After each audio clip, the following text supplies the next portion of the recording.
I think I might even record with Bill as far back as 57. I worked with Bill from 67 to 69. And I worked with Bill Monroe from 1981 till 1991. I worked with Bill in 87 and 88. I'm so glad that they sent me home with Bill that time because it turned out to be his last trip to Bean Blossom. I took him on it.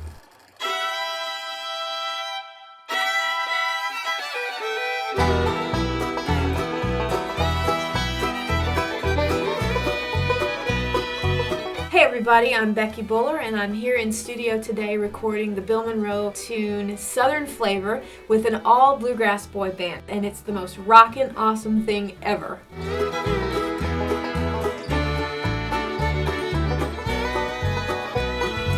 When I first went to California in 1954, one of my uncles had heard that we played music. He says, "Roland, did you ever hear of Bill Monroe?"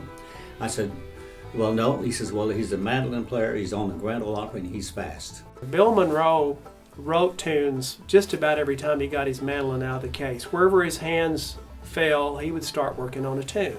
The banjo was the fifth child in the Bluegrass Boys band. He always said Some numbers are not meant for the banjo. No, and, the Kentucky Waltz is not a banjo number. If you played the fiddle with Bill, that meant you were the musical director. He would ask you what we should do on the opera tonight. He'd say, now, buddy, if you hear anything there for me, okay, but it's really a fiddle tune. Got back off of a trip one time. He told me, if you can't handle it, I'm going to have to call in somebody else.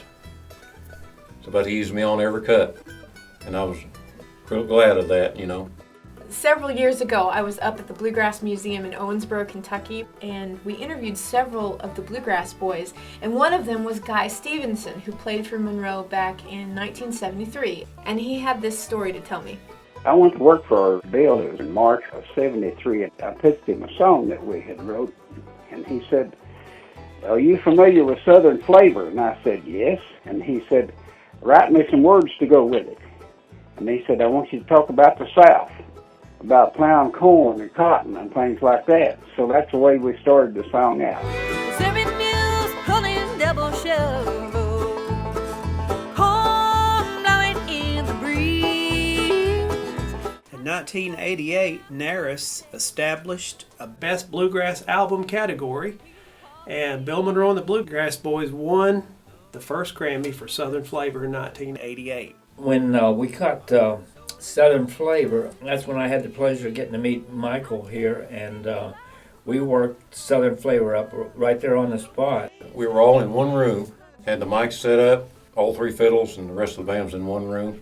Each song we do like 5 or 6 takes, and then just go in the room and pick the best one. And it worked pretty good, I thought. All right, let's listen to that. This is the third one. We decided to cut the band as one session, just the entire group, and then add the triple fiddles so that we could do triple fiddles just like they would have when they originally recorded. All in one room, all together, all at the same time. And it was a really interesting process to watch them work out the parts together and just stand up to the mics and play. Oh, that's right. That's it, buddy. That's like butter on a bald monkey. I've tasted life this wide world over, but no place Ernie. Bill woke the Bluegrass Boys up one night on the bus, and he said, "Get your music and come inside." And it was 2 o'clock in the morning, so we get in there and we get them out and start tuning, and we fire off into Uncle Pen, and we play a little Roanoke. And there was 2 people in the restaurant, one guy sitting in a booth and a waitress. And when we got through with the second tune, Bill pointed at him and said, "See there, I told you I was Bill Monroe."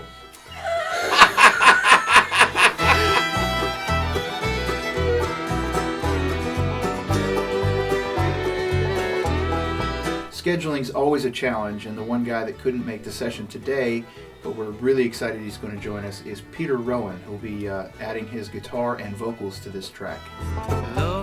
I love that Southern flavor, heart and soul and hospitality. I've tasted life this wide world over, but no place ever meant as much to me.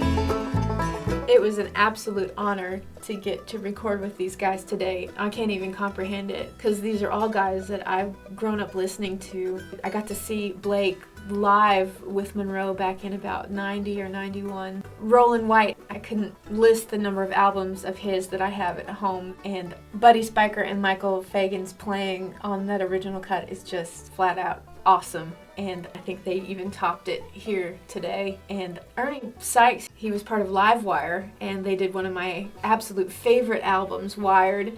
And Peter Rowan, man, I wish that I could have been in the studio when he tracked his part for this song, but I can't believe that he and these other guys would take the time to come and be on this record with me. I can't say it enough. I'm just so honored that they would do this.